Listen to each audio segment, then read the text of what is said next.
قدیم افریقہ کی ملکہ الکانا، جس کے جادو کے سامنے کوئی بھی ٹھہر نہیں سکتا تھا، مستقبل کو آنکھوں سے پڑھ لینے والی ایک حکمران عورت۔ معزز دوستو، افریقہ کی سنہری ریت پر ایک ایسی عورت کی حکمرانی تھی جس کا نام صدیوں کے فاصلے طے کر کے آج بھی زندہ ہے۔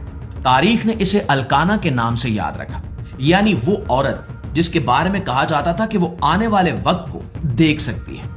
اس کا اصل نام دیا الکانا تھا، اور یہ محض ایک ملکہ نہیں بلکہ بربر قبائل کی روح، ان کی غیرت اور ان کی مزاحمت کی علامت۔ اس کی آنکھوں میں عجیب سی چمک تھی، جیسے ریت کے ذروں میں چھپے راز وہ پہلے ہی پڑھ چکی ہو۔ لوگ کہتے تھے کہ یہ عورت صرف زمین پر حکومت نہیں کرتی بلکہ خوف اور حوصلے دونوں پر اس کا راج ہے۔ اس کے دور میں شمال سے عرب مجاہدین افریقہ کی سرزمین کی طرف بڑھ رہے تھے۔ ان کی قیادت ایک عظیم سپہ سالار حسان بن نعمان کر رہے تھے، جنہیں خلیفہ عبد الملک بن مروان نے یہ ذمہ داری سونپی تھی کہ شمالی افریقہ کی بغاوت اور مزاحمت کا ہمیشہ کے لیے خاتمہ کر دیا جائے۔ حسان بن نعمان فتوحات کے بعد فتوحات حاصل کرتے ہوئے آگے بڑھ رہے تھے۔ شہروں پر شہر ان کے قدموں میں جھک رہے تھے، لیکن اچانک ان کی پیش قدمی رک گئی۔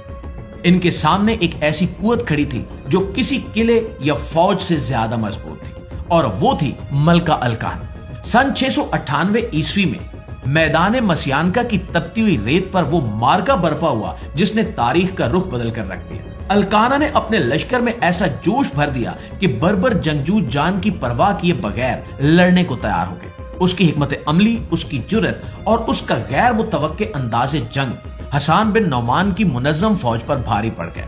عرب لشکر کو پسپا ہونا پڑا اور وہ طرابلس کی طرف واپس چلا گیا، جہاں اسے کئی برس رکنا پڑا۔ ناظرین گرامی، اس شکست کے بعد الکانا کا خوف پورے افریقہ میں پھیل گیا، اور لوگ کہنے لگے کہ یہ عورت تلوار سے نہیں بلکہ کسی پوشیدہ طاقت سے لڑتی ہے۔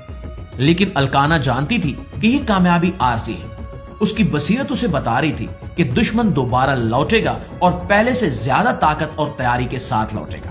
ناظرین گرامی، اسی احساس کے تحت اس نے ایک سخت اور دردناک فیصلہ کیا۔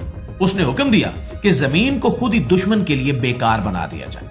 کھیت جلا دیے گئے، باغات کاٹ دیے گئے، بستیاں راکھ میں بدل دی گئیں، تاکہ جب دشمن آئے تو اسے نہ خوراک ملے اور نہ ہی پناہ گاہ۔ اور یہ حکمت عملی وقتی طور پر تو مزاحمت کی علامت بنی، لیکن اس نے خود بربر عوام کو بھی شدید نقصان پہنچایا۔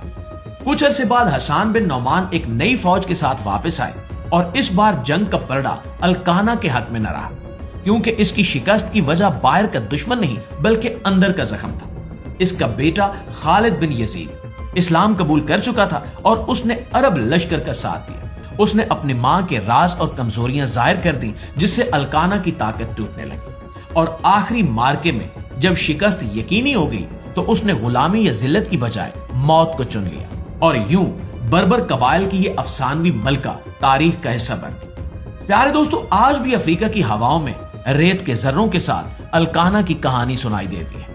اگرچہ بربر قبائل نے بعد میں اسلام قبول کر لیا، لیکن الکانا آج بھی ان کے دلوں میں ایک ہیروئن کے طور پر زندہ ہے۔ یاد رکھیے کہ زندہ قومیں اپنے ہیروز کو کبھی نہیں بھولتی، چاہے وہ ان کے ماضی کا حصہ ہی کیوں نہ ہو، کیونکہ یہی شخصیات ان کی شناخت اور تاریخ کو معنی دیتی ہے۔ اور اس ملکہ کی سچی داستان کے بارے میں آپ کی رائے کیا کہتی ہے، کمنٹ سیکشن میں ضرور بتائیے گا۔ ویڈیو اچھی لگی ہے، آپ کے علم میں اضافے کا باعث بنی ہے، تو ویڈیو کو ایک لائک اور ایک شیئر ضرور دیجیے گا۔ انشاءاللہ آپ کی خدمت میں حاضر ہوتے ہیں ایک نئی ویڈیو کے ساتھ۔ تب تک اپنا ڈھیر سارا خیال رکھیے۔ اللہ نگہبان۔